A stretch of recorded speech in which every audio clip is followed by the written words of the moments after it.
ETF index mutual funds నేర్చుకుని stock మార్కెట్లో రాణించాలనుకుంటున్నారా? వెంటనే ఈ నెంబర్కి కాల్ చేయండి. నమస్తే రమగారు. నమస్తే జయ. రమగారు, మనం విక్రమార్కుడు భోజుడు వీళ్ళ కథ చెప్పుకుంటున్నాం. భోజుడు ఒక్కొక్క మెట్టు ఎక్కుతా ఉన్నాడు. సో ప్రెజెంట్ 13వ మెట్టులో ఉన్నాడు. ఈ మెట్టు పేరు, ఈ మెట్టు ఏం చెప్పింది కథ, విక్రమార్కుడు గురించి ఎంత గొప్పగా చెప్పింది.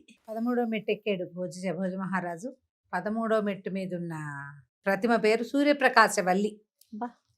ఈ సూర్యప్రకాశవల్లి ఒక విచిత్ర కళా వృత్తాంతం చెప్పింది. విక్రమార్కుడు ఉజ్జయినిలోనే ఉన్న కాలంలోనే, అంటే ఇప్పుడు ఆ పరిపాలించే కాలంలో విచిత్రపురం అనే ఒక రాజ్యం. ఆ రాజుగారికి భార్యాభర్త చాలా కాలం అన్యోన్యంగా ఉన్నారు. సంతానం లేదు. ఆయన సంతానం కోసం ఆయన చేయని ప్రయత్నం లేదట. ఒక అమ్మవారిని ఉపాసించి సంతానం కోసం అడిగితే అమ్మవారు ఆయనకి ఏం చెప్పిందంటే, నీకు నిజానికి సంతానం లేదు, నువ్వు ఇంత తపస్సు చేసి ఇంత దానం ఇంత యజ్ఞం హోమం చేసావు కాబట్టి మహాలక్ష్మి స్వరూపిణి అయిన ఒక కన్యని ప్రసాదిస్తున్నాను నీకు. ఈ కన్య వల్ల నీకు జీవితం చరితార్థం అవుతుంది. ఓకే, కుమారుడు కలకపోయినా నీ రాజ్యానికి వచ్చిన బాధ ఏం లేదు అని, ఈ అమ్మాయి వల్ల మీకు వంశం పావనం అవుతుందని ఒక కుమార్తెను ప్రసాదించి కాలక్రమాన రాణిగారు గర్భవతి అయ్యి ఒక పిల్లని కన్నది. అమ్మాయి పేరు విచిత్ర కళ. విచిత్ర కళ అని పెట్టారు. భలే సౌందర్య రాసేట, మహాలక్ష్మి లాగానే ఉండేది. అయితే ఈ పిల్ల చక్కగా అందరితో బాగా కలిసి ఆడుకుంటూ ఉండేది. మైకు ఒక 14-16 సంవత్సరాలు వచ్చాక ఒకనాటి సాయంకాలము, అది రోజు సాయంత్రం పూటట స్నేహితురాలతో కలిసి సౌధోపరి భాగంలో ఆడుకునేవాళ్ళట. పిల్లకి కొంచెం గండాలు ఉండేవి, పడిపోవటం, దిష్టి తగలటం అవే ఉండి పెద్దగా బయటికి పోనివ్వకూడదని చెప్పడంతో పిల్ల పెద్దదయ్యాక, అంటే వ్యక్తురాలైన తర్వాత ఆమెని అంతఃపురంలోనే ఉంచేవాళ్ళు తప్పిస్తే ఇట్లా అటు ఇటు బయటికి తోటల వెంట ఆడపిల్లలు తిరగడానికి వెళ్ళేవాళ్ళు కదా, వ్యాహ్యాలకి వెళ్తారు, అలా వెళ్ళనిచ్చేవాళ్ళు కాదు. సాయంత్రం పూట మేడ మీదే ఆడుకునేవాళ్ళు. సాయంకాలం అయ్యేసరికల్లా మొత్తం సౌధోపరి భాగం చాలా పెద్దదట. ఆ పిల్లలందరూ కలిసి, ఆడపిల్లలు, ఈ అమ్మాయి స్నేహితురాళ్ళు, ఊళ్ళో నుంచి కూడా కొంచెం పురప్రముఖుల పిల్లలు, ఆడపిల్లలు వచ్చేవాళ్ళు ఆడుకోవడానికి. ఆడుకుంటుంటే ఆ పైనుంచి దారిలో ఒక రాక్షసుడు వెళ్తున్నాడు. ఆ రాక్షసుడు ఈ విచిత్ర కళను చూసి పిల్ల సౌందర్యానికి మోహించి ఆ వంకే చూసుకుంటూ వెళ్ళాడు. పిల్లలంతా ఆడుకుంటున్నారు, ఎవ్వరూ గమనించల. కానీ ఈ విచిత్ర కళ మహా తెలివిగలదు. వాడెవడో తన కేసి చూడ్డాన్ని ఆ అమ్మాయి తెలుసుకుంది.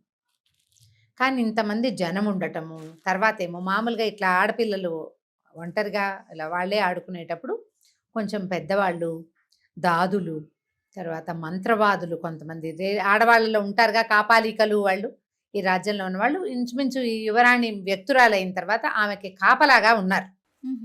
ఈ పెద్దవాళ్ళు అయిన తర్వాత ఆడపిల్లల మీద ఏదైనా గ్రహాలు ఆశిస్తాయన్న భయాలు ఉండేవట ఆ కాలంలో. ఉండి మంత్రవాదుల్ని కాపలా పెట్టేవారు. ఆ మంత్రవాది ఎవరుందో ఆ పిల్లకి దిష్టి తగిలిందా, తేడా వచ్చింది, ఏమొచ్చింది, ఓ ఎర్రతాడు కట్టడం, ఎక్కడైనా కింద కాస్త కాలు కనుక మడతపడి కాలు జారిపడి అయితే వెంటనే మట్టి మంత్రించి పెట్టడం, అవి చేయటానికి ఒక అలవాటుగా ఆ కుటుంబాలలో మంత్రవాది స్త్రీలు కొంతమంది ఉండేవాళ్ళు. వీళ్ళ మధ్యలో ఉంది పిల్ల. వాళ్ళ ముగ్గురు ఏమో ఉన్నారు. వీళ్ళ మధ్యలో నుంచి ఈ అమ్మాయిని లేవదీసుకుని వెళ్ళిపోలేక రాక్షసుడు చూసుకుంటూ వెళ్ళిపోయాడు. పిల్ల మాత్రం కనిపెట్టేసి, ఈ మంత్రవాద స్త్రీలు మాత్రం కనిపెట్టలే. వాళ్ళకి తెలియలే వాడెవడో వచ్చినట్టు, వాళ్ళ లోకంలో వాళ్ళు ఉన్నారు. ఈ అమ్మాయి ఏం చేస్తుంటే తండ్రి దగ్గరికి వెళ్ళింది. తల్లిదండ్రి అంతఃపురంలో కింద వాళ్ళ గదుల్లో వాళ్ళు ఉంటారు కదా. ఇలా ఒక రాక్షసుడు వాళ్ళని సాయంత్రం నా వైపు చూస్తూ వెళ్ళాడు. అతని చూపు బాగుండలేదు, నాకు భయంగా ఉంది, నేను రక్షింపబడతాను అంటే రక్షణగా ఉంది అని అనిపించట్లా, ఇన్సెక్యూరిటీ ఫీల్ అవుతోంది అన్నమాట, భయం వేస్తోంది నాకు అని చెప్పేసరికల్లా తండ్రి అన్నట్టు, అమ్మ నువ్వు అమ్మవారి కటాక్షంతో పుట్టావు, నువ్వు చిన్నపిల్లవు కాదు, నీ చిన్నపిల్లప్పుడు నీకు అనారోగ్యం వచ్చినా ఇబ్బంది వచ్చినా నువ్వు భయపడినా మీ అమ్మ నేను ప్రార్థించేవాళ్ళం, నువ్వు ఇప్పుడు వ్యక్తురాలు అయ్యావు, నీ భయం నీకే తెలుసు, నువ్వే వెళ్ళి అమ్మవారిని ప్రార్థించి నీకు రక్షణ కావాలని ఆమెను అడగమంటే, ఆ ఊర్లో ఒక పెద్ద దేవాలయం ఉంది, కాళిక అమ్మవారి. అప్పుడంతా కాళికే గుళ్ళల్లో. ఈ విచిత్ర కళ కాళిక అమ్మవారి దేవాలయానికి వెళ్ళేది. ఈమె వెళ్ళేసరికి అమ్మవారు లేదట గుళ్ళో, ఆమె సంచారానికి వెళ్ళేది. అప్పట్లో అలా జరిగేదట, అమ్మవారు సాయంకాలం సంచారానికి వెళ్ళేది చీకటి పడ్డాక.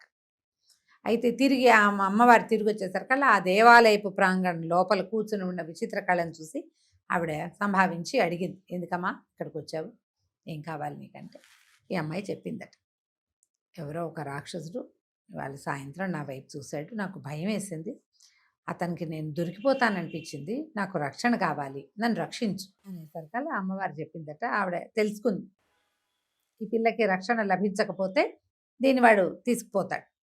అప్పుడు చెప్పిందట, అమ్మ ఒక్కొక్క సమయంలో నేను కూడా ఆసక్తురాలుగానే ఉంటాను. ఇది భూలోకం, కలియుగం. ఈ యుగంలో మానవుడే ఎవరైనా మహనీయుడైన వాడు మనకు సహాయం చేయాలి, నాకైనా నీకైనా కూడా. నా శక్తులు ఒక్కొక్కసారి ఉడిగి అన్నీ ఉన్నా నేనే కదలలేని స్థితి వస్తుంది. అప్పుడు ఎవరో ఒక మానవుడి వల్ల మళ్ళీ నాకు కదలిక ఏర్పడుతుంది. అట్లాగే నీ పరిస్థితికి కూడా నీకు ఎవడైనా సహాయం చేయాలి అని చెప్పి అమ్మవారు ఎవడేం చేసిందట, ఈ అమ్మాయిని నువ్వు ఇక్కడ ఉండద్దు, ఈ మానవుల్లో మహనీయుడిగా పేరు తెచ్చుకున్నవాడు విక్రమార్కుడు ఉజ్జయిని నగరంలో ఉంటాడు. ఇప్పుడు అతను నగరంలో ఉండే సమయమే, మామూలుగా వెళ్ళిపోతాడు 6 నెలల కోసం అని ఇప్పుడు ఉంటాడు. కాబట్టి నిన్ను ఈ స్వరూపంతో కనుక నువ్వు వెళ్తే నువ్వు అందరికంటా పడతావు, ఆ రాక్షసుడు కూడా నిన్ను పట్టుకోగలుగుతాడు. నువ్వు 16 ఏళ్ల కన్నిగా కనపడదు, వృద్ధురాలుగా అయిపో. నువ్వు ఎప్పుడు కావాలంటే అప్పుడు నీ రూపం మార్చుకునే అవకాశం నీకు ఇస్తున్నాను. ఒక 60-70 ఏళ్ల వృద్ధురాలుగా మారిపోయి ఉజ్జయిని నగరానికి వెళ్ళిపో, విక్రమార్కుడు నిన్ను రక్షిస్తాడని చెప్పి సరే అమ్మవారికి దండం పెట్టి ఆవిడ ప్రసాదించిన ఆ 70 ఏళ్ల వృద్ధురాలి స్వరూపాన్ని తీసుకుని ఈ విచిత్ర కళ తల్లిదండ్రులకి మాట కూడా చెప్పకుండా ఉజ్జయిని నగరానికి వెళ్ళిపోయి కొంతమందికి తెలియజేసిందేమో తను వెళ్తున్నట్టుగా. అంటే ఇది ఊళ్ళో ప్రచారం అవుతుంది యువరాణి ఎక్కడికి వెళ్ళిందని, అది తెలియకుండా ఉజ్జయినికి వెళ్ళిపోయింది. ఉజ్జయినిలో ఒక పూటకోళ్ళమ్మ ఇంట్లో చేరితే కొన్ని సామాన్లు పట్టుకెళ్ళింది. పిల్ల వీణ నేర్చుకునేది, అక్కడ కూర్చొని వీణ వాయించుకుంటూ ఉండేది వాళ్ళ ఇంట్లో. చుట్టుపక్కల జనాలు ఆశ్చర్యంగా వినేవాళ్ళు. ఆ విచిత్ర కళ చిన్నప్పటి నుంచి సంగీత ప్రవేశం ఉంది ఆ పిల్లకి. ఆ వీణ వాయిస్తే సామాన్యంగా ఉండేది కదా, టాప్ క్లాస్ వీణ అనమాట. ఎంత బాగుండేదో, చాలా అద్భుతంగా వాయించేది, రాగాలు ప్రస్తారం మహా బాగుండేది. అయితే ఊళ్ళో ఆ చుట్టుపక్కల వాళ్ళంతా చేరేవాళ్ళు ఆ వీణ వింటారు. ఒకనాడు మన విక్రమార్క మహారాజు ఆయన ఏం చేశాడు, ఒక వీధుల్లో సవారీకి వెళ్ళి ఈ వీణ శబ్దం విన్నాడు. ఎక్కడి నుంచి వస్తుంది ఈ వీణ, ఎంతో బాగుంది, ఎవరు వాయిస్తున్నారు, ఎక్కడిట్లో అంటే ఈ పూటకోళ్ళమ్మ ఇంట్లో నుంచి వాయిస్తున్నారు. సరే భట్టికి చెప్పాడట, నిన్న సాయంత్రం నేను ఒక వీణా వాయిద్యం విన్నాను, చాలా అద్భుతంగా వాయిస్తున్నారు, పూటకోళ్ళమ్మ ఇంట్లో దాన్ని అన్నారు, పద మన ఇద్దరం వెళ్ళి విందామని తమ్ముడిని కేకేశాడు. ఇద్దరు కలిసి పూటకోళ్ళమ్మ ఇంటికి వెళ్ళారు. వెళ్తే ఆ లోపలికి వెళ్తే ఏముంది, ఒక 70 ఏళ్ల వృద్ధురాలు తలకాయ ముంచుకుని టుకుటుకు వాయించేస్తుంది వీణ. ఆశ్చర్యపోయాడు. ఈ రాగము ఆ ప్రస్తారము ఇది యవ్వనంలో ఉండేవాళ్ళు చేసే క్రియగా ఉంది. ఈవిడ చూస్తే 70 ఏళ్ల ముసలమ్మ తలకాయ అది నెరిసిపోయింది. చాలా ఆశ్చర్యపోయాడు. ఈ లోపల పూటకోళ్ళమ్మ వచ్చి ప్రభువుని సమ్మానించి రండి ఇంతకాలానికి వచ్చారు అని చెప్పి ఆయనకు ఒక కూర్చోడానికి ఆసనం అరేంజ్ చేసి ఆహార పదార్థాలు కొన్ని ఆ పూటకోళ్ళమ్మ చేసినవి ఆయనకి ఇష్టం. ఆవిడ కాళ్ళు విరగదొక్కేసుకుంటుంది, ప్రభువు మన దీనికి వచ్చాడని, మా ఇంటికి వచ్చాడని. ఈ పిల్లకి తెలిసింది. వెళ్ళి నమస్కారం చేసి నుంచి, నేను ఎవరో యవ్వనవతి వాయిస్తోందని వీణ అని అనుకున్నాను, నువ్వు ఇంత వృద్ధురాలు అని తెలియలేదమ్మా అనేసరికి ఈ పిల్లకి తెలిసిందిగా ఈయన విక్రమార్కుడని. ఆ అమ్మాయి వెంటనే రూపం మార్చుకుంది. 16-17 ఏళ్ల పిల్ల. ఆయన ఆశ్చర్యపోయాడు, ఇదేమిటి, ఇది ఎలా వచ్చింది, ఎలా పట్టుబడింది ఈ విద్య అంటే, కాళికాదేవి అనుగ్రహం వల్ల నాకు ఇది లభించింది. ఇలా ఒక రాక్షసుడు నా వైపు చూస్తున్నాడని భయపడి నేను అమ్మ దగ్గరికి వెళ్ళా, ఆమె నాకు ఈ అవకాశం ఇచ్చింది, మిమ్మల్ని ఆశ్రయించమంది, అందుకే వచ్చాను, భవనంలోకి రాకుండా ఈ ఏర్పాటు చేసుకున్నానని చెప్పి ఆయన చాలా సంతోషించి ఈ పూటకోళ్ళ అమ్మకి చెప్పి, ఈ పిల్ల చాలా అందంగా ఉంది, నేను వివాహం చేసుకుందాం అనుకుంటున్నాను అని చెప్పి ఈ అమ్మాయిని ఏం చేశాడు, అంతఃపురంలోకి ప్రవేశపెట్టాడు. ఆయన ఈ బయటికి వెళ్ళే రోజులు వచ్చేసినాయి దగ్గరికి. ఏం చెప్పాడంటే, నువ్వు సంతోషంగా ఉండు అంతఃపురంలో, నీకు ఇక్కడ ఏ భయమూ లేదు, భట్టి నిన్ను సమేష సర్వవేళలా రక్షిస్తాడు, నేను 6 నెలల్లో తిరిగి వస్తాను, వచ్చాక మీ తల్లిదండ్రులకి తెలియజేసి నేను నిన్ను వివాహం చేసుకుంటాను, నువ్వు ఇప్పుడు రక్షణలో ఉన్నట్టే, నీకు భయం లేదు అని అమ్మాయిని అక్కడ విచిత్ర కళని రాజ్యంలో ఉంచుకుని ఆయన తను వెళ్ళిపోయాడు. అయితే ఏంటంటే తిరగడానికి ఏమీ ప్రదేశాలు లేవు, ఆ సంవత్సరం కొంచెం వానలతో దాంతో ఇబ్బందిగా ఉంది కాబట్టి ఏమనుకున్నాడు, నేను ఎక్కువ దూరం ఎక్కడికి ప్రయాణం చేయను, నగరంలో కూడా కొన్ని సమస్యలు ఉన్నాయట, తేలిగ్గా అందుబాటులో ఉండటం కోసం వింధ్యాటవిలో ఉంటానని చెప్పాడు. ఓకే, ఆయన వింధ్యాటవికి వెళ్ళిపోయాడు. ఆయన ఊళ్ళో ఉండకూడదు, అదే లెక్క, ప్రతిసారి ఈయన దేశదిమ్మర్లాగా తిరగల, కొన్నిసార్లు ఊరు దాటేసి దగ్గరలోనే ఉండేవాడు. ఓకే. అవసరమైతే వీళ్ళు ఎవరైనా కబురు చేయడానికి వీలుగా కూడా ఉండేది, వేరే బౌట్స్ తెలిసేలాగా. అదే. ఈ వింధ్యాటవిలో ఉన్నాడు. ఉండేసరికి ఏమైందట, ఈ రాక్షసుడు మళ్ళీ విచిత్ర కళని చూడడానికి వచ్చాడు. కనపడలా. రోజు వచ్చేవాడు. రోజు వస్తే చాలా మంది ఆడపిల్లలు కనపడుతున్నారు, తను చూసిన సౌందర్యవతైన ఆ 16-17 ఏళ్ల పిల్ల అతనికి కనిపించట్లా. అతనికి మెల్లిగా అనుమానం వచ్చింది. మామూలు మనిషి రూపం ధరించి ఊళ్ళో తిరిగాడు. రాజకుమార్తె ఊళ్ళోనే లేదు అని తెలిసిపోయింది. ఓకే. తను చూసిన సౌందర్యవతి రాజకుమార్తె అని, విచిత్ర కళేనని, ఆ కళ ఇప్పుడు లేదు. ఇక ఎక్కడికి పంపించారు ఆమెని, ఆనుపాను తీయటానికి. ఆమె ఎక్కడికి వెళ్ళిందో పేరెంట్స్ కూడా తెలియదు, అమ్మా నాన్నకు తెలియదు. ఊరు వెతకడం మొదలుపెట్టాడు. మొదలుపెట్టి అటా తిరుగుతూ ఉజ్జయిని నగరంలోకి వచ్చాడు. ఓహో. అప్పుడు ఉజ్జయిని నగరంలో పరమాద్భుతంగా వీణ వాయిస్తున్నటువంటి ఒక ముసలావిడ, ఆ ముసలావిడిని అంతఃపురంలోకి చేరిన విక్రమార్కుడు కథ తెలుసుకున్నాడు వాడు. పట్టేశాడు. ఓహో, ఈ అంత బాగా వీణ వాయించగలిగిన అమ్మాయి విచిత్ర కళే అమ్మాయే. ఎందుకంటే ఆమె ఈ ప్రాంతానికి చెందింది కాదు, ఇక్కడికి వచ్చింది. ఏ రోజు వచ్చింది అవన్నీ కనుక్కున్నాడు. కనుక్కుంటే తను ఏ రోజు అయితే చూసాడో దానికి దగ్గరలోనే అమ్మాయి ఇక్కడికి వచ్చింది. అక్కడ మాయమైపోయి ఇక్కడ తేలింది. ఇప్పుడు ఉజ్జయిని రాజ్యం లోపలికి వెళ్ళిపోయింది. అది సులువా? ఉజ్జయిని అంతఃపురం అంటే ఏమిటి, విక్రమార్కుడి విచ్చుకత్తుల మధ్యలో ఉంటుంది అది ఒకటి. రెండోది బేతాళుడు ఉన్నాడు. ఇప్పుడు మన రాజుగారు లేడు కాబట్టి బేతాళుడు కూడా ఉండుండకపోవచ్చు, ఒక పాయింట్. కానీ ఇక్కడ పరమరక్షణ ఉంటుంది.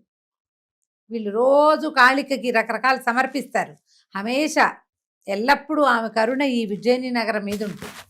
ఇక్కడ ఏం పిచ్చి వేషాలు వేయలేడు. అయినా కూడా వాడికి తెలుసుకోవాలని ఉంది. ఏం చేశాడు, అంతఃపురంలో ఎవరున్నారో తెలుసుకోవాలని ముందు ఒక గాజుల వాడి అవతారం ఎత్తాడట రాక్షసుడు. ఓహో. ఊళ్ళో అందరి దగ్గరికి తిరిగాడు. వాడి దగ్గర బేరం తెగల ఎవరికి. చాలా చిత్రమైన గాజులు ఉన్నాయి, కానీ ఎవ్వరూ కొనలేకపోయారు. అంత రేట్లు చెప్తున్నాడు. సరే మేము ఎక్కడ కొంటాం, అంతఃపురంలో ఎవరైనా కొంటారు, పో అన్నారు అందరు. అంతఃపురానికి చేరాడు.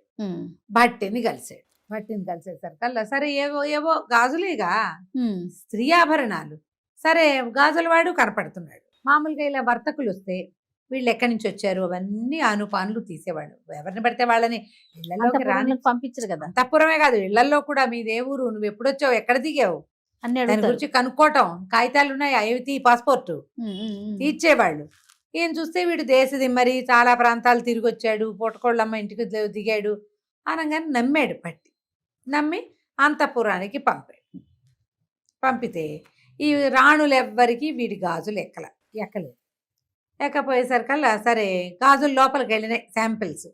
విచిత్ర కళకి నచ్చినాయి, ఎందుకంటే అవి ఆ అమ్మాయి పుట్టిన ప్రాంతం నాలోవి, నాకు కావాలని. సరే ఆఖరి కొత్త రాణికి గాజులు కావాలి, ఇచ్చి వెళ్ళిపోమన్నాడు భట్టి గారు. ఈయన గాజులు వాడు అంటాడు, అయ్యా అది కాదండి, ఈ గాజులు సులువుగా ఎక్కవు, పగిలిపోతాయి, ఎవరు వేసుకుంటారో వాళ్ళకి చేతికి మేమే ఎక్కించాలి. అదేమిటి, ఎందుకు ఎక్కించలేవు అని ఆయన గాజు ఎక్కించుకోబోయాడు భట్టి. అది పళక్కమని పగిలింది. కానీ గాజులు వాడు ఏం చేశాడు, ఆయన చేయి పట్టుకుని బాగా ఒత్తి మెత్తగా ఎక్కించాడు. అప్పుడు భట్టి నమ్మాడు. ఓహో సరేనన్నాడు. సరేనన్నాక ఏమైంది, ఇప్పుడు గాజులు నేనే ఎక్కించాలంటే ఈవిడేమో కొత్తగా రాణి. అవును. అంతఃపురంలోకి ప్రవేశానికి రాజు ఒప్పుకోవాలి, కానీ రాజుగారు ఊళ్ళో లేనప్పుడు పోతుటీగా కూడా అంతఃపురంలోకి ప్రవేశించకూడదు. బట్టి కూడా వెళ్ళడు, బయట నుంచే కబురు చేస్తాడు, వెళ్ళడు, ఎవరు వెళ్ళరు. ఇప్పుడు గాజుల వాడిని మగవాడు కావాడిని ఎట్టా పంపించేది, కుదరదు మాకన్నారు. అనేసరికి ఈ గాజుల వాడు వదిలిపెట్లా. బట్టికి ఏం డౌట్ వచ్చింది, ఏమిటి వీడు ఇంత వెంబడి పడుతున్నాడు, నువ్వు గాజులు ఇచ్చి పో, వేసుకుంటారు, లేకపోతే లేదు అక్కడ ఉంటాయి అని చెప్పినా వీడు వింటలేదే. అంతఃపురంలోకి వెళ్ళాలని చూస్తున్నాడు. పైగా ఈ గాజులు కొత్త రాణికి నచ్చినాయి అనగానే వాడి మొహంలో వచ్చిన విచిత్రమైన వెలుగుని పట్టాడు భట్టి. ఓకే. డౌట్ వచ్చి సరే ఓ పని చెయ్యి, ఇప్పుడు ఈ ఏర్పాట్లన్నీ నేను చేయలేను, మహారాజు వింధ్యాటవిలో ఉన్నారు, నువ్వు పోయి అంతఃపురంలోకి వెళ్ళడానికి ఆయన దగ్గర నుంచి అనుమతి పత్రం తీసుకురా, నువ్వు తెచ్చుకురా, నేను నిన్ను పంపిస్తా. మామూలుగా అలా చేస్తూ ఉంటాం. ఇక్కడ ఎవరైనా వస్తే కనుక రాజుగారి కనపడండి అంటే ఆయన దగ్గరలో ఎక్కడైనా ఉంటే అక్కడికి పోతారు, ఏదో ఊర్లో ఉన్నా సరే అక్కడికి వెళ్తారు. అదే రాజ్యంలో లేడంతే. నువ్వు వెళ్ళి అనుమతి పత్రం పుట్టించుకురా అనగానే ఇప్పుడు తయ్యమని బయలుదేరాడు. సరేనండి. భట్టికి డౌట్, ఆయన ఫిక్స్ అయిపోయాడు.